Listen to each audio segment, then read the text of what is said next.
दोस्तों हाल ही में मैंने उजुमाकी स्पाइरल इनटू हॉरर नाम की मिनी सीरीज को देखना शुरू किया है, जो कि उजुमाकी नाम के ही मांगा पे आधारित है। उजुमाकी के मांगाकार जुंजी ईतो हैं और इस पे एक लाइव एक्शन फिल्म भी बन चुकी है, जिसे मैंने अपने चैनल पे एक्सप्लेन कर रखा है और उसका लिंक मैं डिस्क्रिप्शन और पिन कमेंट में भी डाल दूंगा। वैसे एनिमे की बात की जाए तो इसमें कुल मिलाकर 4 एपिसोड्स होने वाले हैं। ये एपिसोड्स वीकली रिलीज होंगी और फिलहाल इसके 2 एपिसोड्स ही रिलीज हुए हैं। यानी आज की वीडियो में हम पहले 2 एपिसोड्स की कहानी को जानेंगे और अगली वीडियो बाकी के 2 एपिसोड्स रिलीज होने के बाद आएगी, जहां हम बचे हुए कहानी के साथ साथ कुछ थियरीज पे भी बात करेंगे। अब वीडियो शुरू करने से पहले मेरी आप सभी से एक रिक्वेस्ट है कि अगर आपको ये वीडियो पसंद आती है तो वीडियो को लाइक और चैनल को सब्सक्राइब भी जरूर कीजिएगा। So now with that said, let's roll the intro.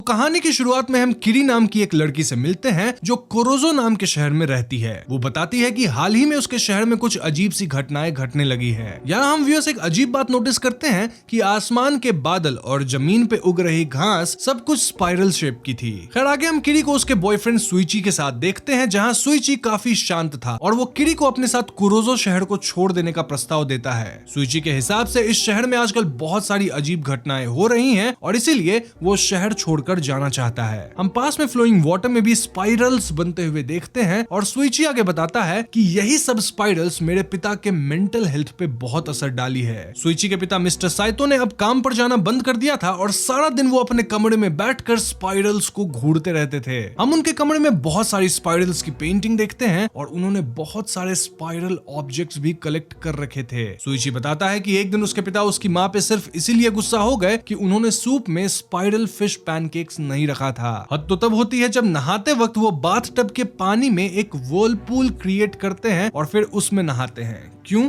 क्योंकि वो स्पाइरल शेप बनाता है। एक दिन स्पाइरल्स को देखते देखते उनकी दोनों आंखें अजीब तरीके से घूमने लगी और उनकी दोनों आई बॉल्स इंडिपेंडेंटली भी स्पाइरल शेप में गोल गोल घूमने लगी, विच वॉज वेरी डिस्टर्बिंग। ये सब बात सुन के किरी वॉज ऑल्सो सरप्राइज्ड, लेकिन वो ज्यादा कुछ कहती नहीं है। एनीवेज किरी जब अपने घर आती है तो वो सुइची के डैड मिस्टर साइतो को अपने डैड के साथ बातें करते हुए पाती है। यहाँ मैं आपको बता दूं कि किरी के डैड एक पॉटर है और मिस्टर साइतो किरी के पिता के कला की बहुत तारीफ कर रहे थे। क्यों? क्योंकि ऑफ कोर्स पॉटरी के लिए इक्विपमेंट स्पाइरल शेप में ही घुमाई जाती है ना। मिस्टर साइतो किरी के पिता को एक क्ले वर्क का कमीशन देते हैं जो स्पाइरल शेप की होगी। मिस्टर साइतो की अजीब बातें सुन के किरी को सुइची की बातों पे अब विश्वास होने लगता है। अब अगले दिन हम किरी को उसके क्लासमेट आजामी से बात करते हुए पाते हैं और किरी उसे अपने बॉयफ्रेंड के बारे में बता रही थी। वहीं आजामी कहती है कि मुझे तो इस शहर में कोई मिला ही नहीं। तभी किरी उसके फोरहेड के ठीक सेंटर में एक क्रेसेंट शेप स्कार को देखती है और आजामी उससे कहती है कि ये चोट मुझे तब लगी थी जब मैं बचपन में अपने क्रश को इम्प्रेस करने के लिए टाइट रोप पे स्टंट दिखा रही थी। उसके बाद ही ये निशान मेरे फोरहेड पे रह गया और इसकी इंटरेस्टिंग बात ये है कि this makes me more attractive,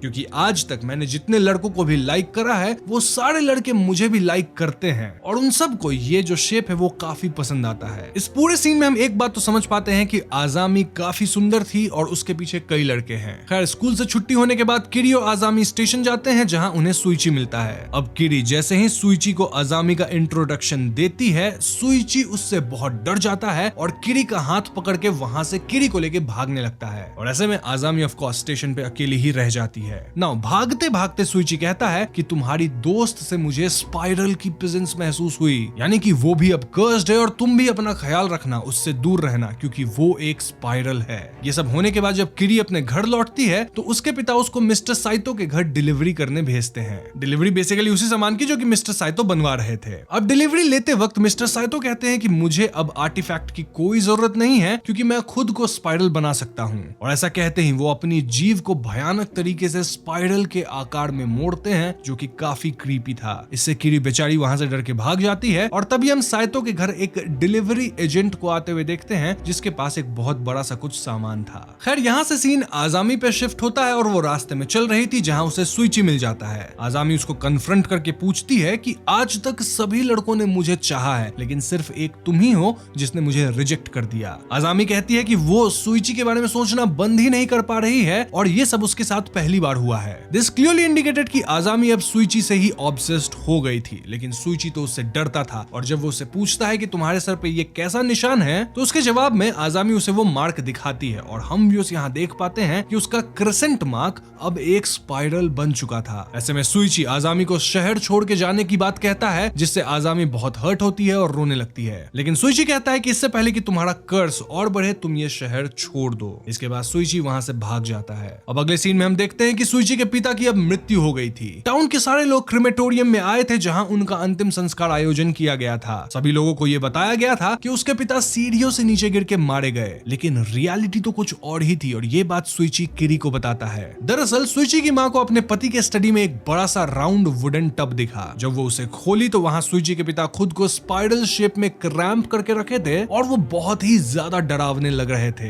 खुद को स्पाइरल शेप में बदलने के ऑब्सेशन में वो इतना पागल हो गए कि उन्होंने अपने शरीर के हर एक हड्डी को तोड़ लिया, तभी तो वो ऐसा शेप बना के उस बॉक्स में फिट हो पाए और इसी प्रोसेस में उनकी जान चली गई। यही बात करते हुए किरी और सुइची नोटिस करते हैं कि क्रिमेटोरियम के चिमनी से जो धुआं निकला था जलाने के बाद, वो स्मोक अब आसमान में एक स्पाइरल का शेप बना रहा था। इनफैक्ट ये धुआं पास के ड्रैगन फ्लाई पॉन्ड में जाके मिल गया। सुइची की माँ ये सब बर्दाश्त नहीं कर पा रही थी और वो अजीब तरीके से चिल्लाने लगती है। वो कहने लगती है कि उन्हें धुएं में अपने पति दिख रहे हैं और उनका मेंटल ब्रेकडाउन हो चुका था। ऐसे में सभी लोग सुइची की माँ को संभालते हैं और उन्हें हॉस्पिटल भेज देते हैं। अब आगे की सीन में आजामी किरी से मिलती है और यहाँ आजामी के सर पे एक बड़ा सा स्पाइरल बन चुका था। इसके बाद हम आजामी को अपने घर पे देखते हैं जहाँ उसे मिलने एक लड़का आता है जो उससे प्यार करता था, लेकिन आजामी उसे कोई भाव नहीं देती। तभी वो लड़का कहता है कि मैं तुम्हारे लिए कुछ भी करने को तैयार हूँ। एनीवेज अगले दिन किरी नोटिस करती है कि क्लास में आज आजामी एब्सेंट थी। तभी क्लास में कातायामा नाम का एक स्टूडेंट घुसता है जो काफी लेट था और शायद बारिश में भीगते हुए आया था। कातायामा को देखकर ये क्लियर था कि उसे कुछ तो तकलीफ जरूर है। इनफैक्ट वो काफी स्लो रिएक्ट कर रहा था। नाउ लॉकर रूम में कुछ लड़के कातायामा को बुली करते हैं और उसके कपड़े उतार के उसे कॉरिडोर में ले आते हैं। यहाँ सब लोग देखते हैं कि कातायामा के बैक पे एक स्पाइरल शेप बना हुआ था। दूसरी तरफ सुइची की माँ भी हॉस्पिटल में एडमिट थी और कोई भी स्पाइरल चीज को देखते ही वो पैरानॉइड हो जाती थी और बहुत डरने लगती थी। उन्होंने अपने बाल भी शेव कर लिए थे ताकि उन्हें कोई स्पाइरल हेयर बन न बनाना पड़े।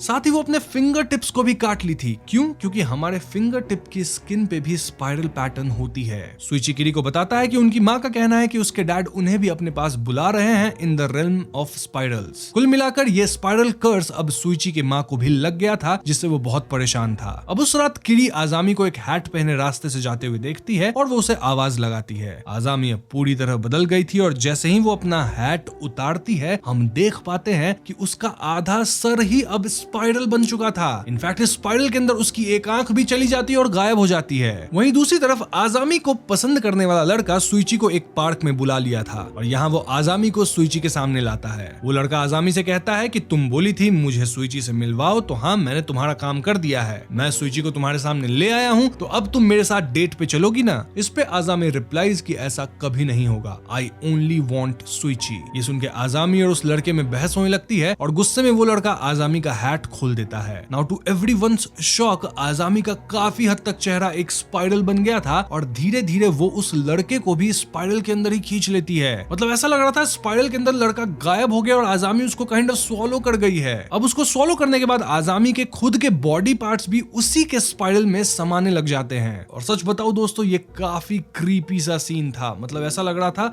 एक स्पाइरल के अंदर वो खुद ही फोल्ड हो रही है। धीरे धीरे आजामी पूरी तरह से खुद को निगल लेती है और एकदम से गायब हो जाती है। सुइची समय रहते पास के पेड़ पे चढ़ गया था जिससे वो बच गया और वहां किरी भी आ जाती है जो अपनी आंखों से ये पूरा दृश्य देखती है। तो जाहिर सी बात है कि स्पाइरल कर्स फैलने लग गया था, but this is just the beginning, क्योंकि आगे और भी बहुत कुछ होगा और यहीं पे पहले एपिसोड खत्म हो जाती है। अब दूसरे एपिसोड की शुरुआत में हम कातायामा को फिर से स्कूल में लेट आते हुए देखते हैं, लेकिन टीचर उसे कुछ नहीं कहते। वो अपनी सीट पर बैठने जाता है कि तब स्टूडेंट्स नोटिस करते हैं कि उसके पीठ पर स्वेलिंग हो गई है और एक स्पाइरल का निशान साफ दिख रहा है। सभी स्टूडेंट्स खुसफुसाने लगते हैं कि ये तो स्नेल के शेल जैसा दिख रहा है और किरी खुद में कहती है उजुमा की, यानी द स्पाइरल। वैसे मैं यहाँ आपको बता दूं कि उजुमा उजुमाकी का मतलब स्पाइरल ही होता है। नाउ अगले सीन में हम एक टूटी फूटी झोपड़ी में एक कपल को बैठे हुए देखते हैं और ये लोग थोड़े परेशान दिख रहे थे कि तभी वहां पे दो सांप आ जाते हैं कॉइल्ड इनटू ईच अदर और लड़की डर जाती है सेइंग कि दे आर फाइटिंग, लेकिन लड़का कहता है कि नहीं, दे आर मेटिंग। उनकी बातों से हमें पता चलता है कि इन दोनों के परिवार दुश्मन हैं और शायद इसीलिए ये लोग छुप छुप के यहाँ मिलते हैं। यहाँ से कहानी किरी पे फोकस करती है और हम समझ पाते हैं कि किरी आजामी के गायब होने वाली बात किसी को नहीं बताई है। मोरोवर अब शहर के लोग डेड बॉडीज को जलाते नहीं हैं बल्कि उसे दफना देते हैं। क्यों? क्योंकि उनको जलाने से आसमान में जो धुआं उठता है ना, वो अजीब से काले स्पाइरल शेप में आ जाता है। अब हालांकि साइंटिस्ट्स ने इसकी व्याख्या देने की कोशिश की है, लेकिन स्टिल ये सिर्फ कुरोजो शहर के ही लोगों के साथ होता है। खैर आगे हम यामागुची नाम के एक लड़के को देखते हैं जो कि फनी वे में किरी को प्रपोज करता है, लेकिन किरी कहती है कि उसे यामागुची में कोई इंटरेस्ट नहीं है। इस पे यामागुची कहता है कि मैं फिर भी हार नहीं मानूंगा। अब चलते चलते किरी को वही कपल मिलता है जो हट में बैठे हुए थे और लड़की के पिता लड़के को मार पीट कर अपनी बेटी को घर वापस ले जाते हैं। तब किरी उस लड़के से उसकी कहानी पूछती है और वो बताता है कि गर्लफ्रेंड का नाम योकिरो है और इन दोनों की फैमिली सेम नेबरहुड में रहती है। उस जगह पे मोस्टली गरीब लोग ही रहते हैं, लेकिन वहाँ सभी लोग एक दूसरे से हेट करते हैं सिवाय मेरे और योकिरो के, क्योंकि हम तो एक दूसरे के बिना जी ही नहीं सकते। इसलिए हमारे पेरेंट्स एक दूसरे के प्रति इतना हेटरेड रखते हैं और हमें एक नहीं होने देना चाहते। इन सारी परेशानियों से तंग आके परसों शाम 6:30 बजे के ट्रेन से ये दोनों कुरोजो को छोड़ के भाग जाने की प्लान कर रहे थे। अब ये सारी बात जब किरी सुइची को बताती है तब सुइची कहता है कि वो एरिया स्पाइरल्स का घर है और स्पाइरल की वजह से ही लोगों में इतना हेटरेड है। इनफैक्ट अब तो धीरे धीरे पूरा टाउन ही स्पाइरल कर्स के चपेट में आ रहा है। तभी सुइची किरी से कहता है कि आई थिंक तुम्हारे बाल थोड़े लंबे हो गए हैं और किरी भी घड़ा के नोटिस करती है कि वाकई उसके बाल लंबे तो हो गए हैं और ये सोचने वाली बात है कि एकदम से बाल इतने लंबे कैसे हो गए। ना अगले दिन स्कूल में भी सब किरी को देखकर हैरान थे क्योंकि उसके बाल ना सिर्फ लंबे हो गए थे बल्कि उसमें कर्ल्स भी आने लग गए थे जो कि स्पाइरल जैसे दिख रहे थे। क्योको नाम की एक लड़की उसके हेयर्स ब्रेड कर देती है ताकि उसको प्रॉब्लम ना हो, लेकिन क्लास करते हुए उसके बाल अचानक से बहुत तेजी से लंबे होते जा रहे थे। तभी एकदम से स्कूल बिल्डिंग के वॉल पे हमें कातायामा स्नेल जैसे क्रॉल करते हुए दिखता है। अब तो वो पूरी तरह से स्नेल ही बन चुका था और उसके आईज पॉप आउट होके स्नेल की आईज जैसे हो गए थे। पूरे स्कूल में क्योस मच गया था और किरी वहां से निकल जाती है। वो एक हेयर सैलून में जाके अपने हेयर्स काटने को कहती है कि तभी उसके हेयर्स हेयर ड्रेसर को ही जकड़ लेते हैं। घर वापस आकर उसके हेयर्स उसको ही स्ट्रैंगुलेट करने की कोशिश करते हैं क्योंकि वो खुद अपने बाल काटने की कोशिश कर रही थी। किरी यहाँ कैसे तो अपने ही हेयर से बचती है और इस पॉइंट पे उसके हेयर्स और भी डरावने लगते हैं। इतना ही नहीं, किरी जहाँ भी जा रही थी वो सभी को हिप्नोटाइज भी करने लग गई थी। किरी वॉज रियली फ्रस्ट्रेटेड और शायद अब स्पाइरल कर्स उसे भी लग चुका था। वहीं अगर हम क्योको की बात करें तो वो किरी से काफी जेलस होने लग गई थी। क्यों? क्योंकि अब सारा अटेंशन किरी को मिल रहा था। ऐसे में क्योको के ऊपर ऑब्सेशन आ जाता है कि वो कैसे भी किरी से ज्यादा फेमस होगी। हम किरी को स्कूल के पीछे कोने में जाते हुए देखते हैं जहाँ कातायामा को रखा गया था और वो पूरी तरह एक स्नेल में ट्रांसफॉर्म हो चुका था। आलम यह था कि कातायामा के पेरेंट्स भी उसे नहीं पहचान पाते।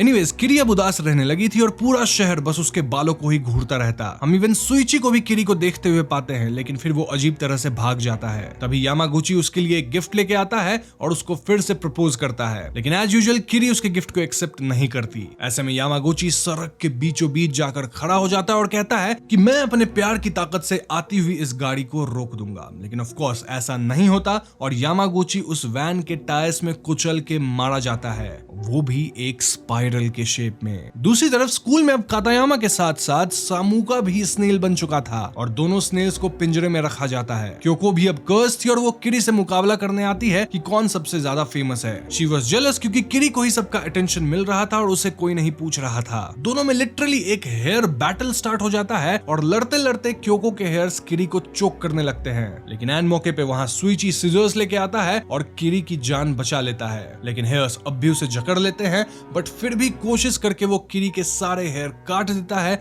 और उसे बचा लेता है। वहीं क्योको अब पागल हो जाती है और एक लैंप पोस्ट के साथ जाके उसके हेयर्स टैंगल हो जाते हैं। वहीं कातायामा और सामुका अपने पिंजरे से गायब हो जाते हैं और सुइची और किरी जमीन पे उनके निशान फॉलो करते हुए जंगल में पहुंचते हैं। यहाँ हम मिस्टर याकोता यानी कि टीचर को देखते हैं जो कि स्नेल एग्स को फोड़ रहे थे। तब किरी पूछती है कि ऐसा कैसे हो सकता है, कातायामा और सामुका दोनों ही मेल थे तो वो लोग अंडे कैसे दे दिए। इस पे सर कहते हैं कि स्नेल्स आर हर्माफ्रोडिटिक, यानी कि स्नेल्स में मेल या फीमेल नहीं होता, they can mate with any other snail, और अगर ये एग्स हैच हो गए तो पूरे शहर में तबाही मच जाएगी, इसलिए सर अंडों को फोड़ रहे थे। तभी किरी को उस कपल का याद आता है और वो उनकी मदद करना चाहती थी, बिकॉज शी वांटेड कि कम से कम ये लोग तो शहर छोड़ के शांति से रह पाए। ऐसे में वो और सुइची स्टेशन पहुंचते हैं और देखते हैं कि वो लड़का जिसका नाम काजुनोरी है वो योकीरो के साथ भागते हुए स्टेशन की तरफ आ रहे थे। इतना ही नहीं, उनके पेरेंट्स भी उनके पीछे पड़े हुए थे। सुइची उन्हें आइडिया देता है कि तुम बीच की तरफ चलो, और ये 4 लोग घर वालों से बचते हुए बीच पे पहुंचते हैं। लेकिन अनफॉर्चुनेटली ये कपल पकड़े जाते हैं और दोनों परिवार इन्हें वापस अलग कर देना चाहते थे।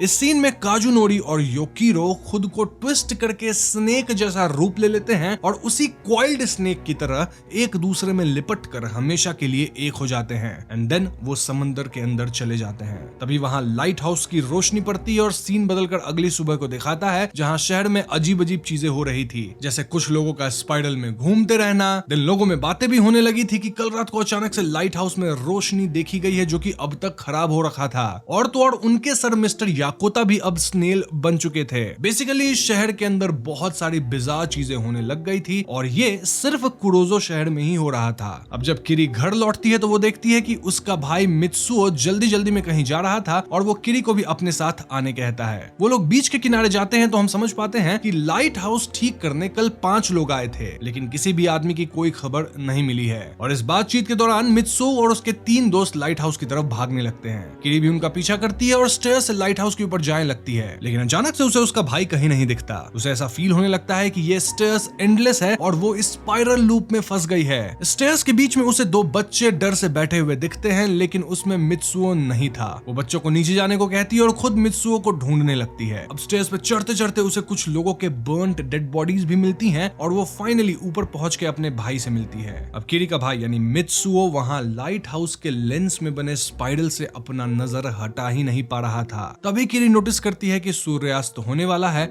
और अब लाइट हाउस की रोशनी आएगी और वो रोशनी इतनी गर्म होगी कि वो इन दोनों लोगों को जला देगी, इसलिए उन्हें जल्द से जल्द भाग के नीचे उतरना होगा। और अगर आप सोचे तो वो बर्न्ट बॉडीज उन्हीं मेंबर्स की है जो लाइट हाउस को ठीक करने आए थे, जल गए होंगे। खैर तो सारे लोग भागने लगते हैं कि तभी लाइट हाउस की रोशनी जल जाती है और हम किरी और दोनों बच्चों को उसके रोशनी की चपेट में आते हुए देखते हैं। दूसरा एपिसोड यहीं पे खत्म हो जाता है। तो दोस्तों ये थी उजुमाकी एनिमे के पहले 2 एपिसोड्स की कहानी।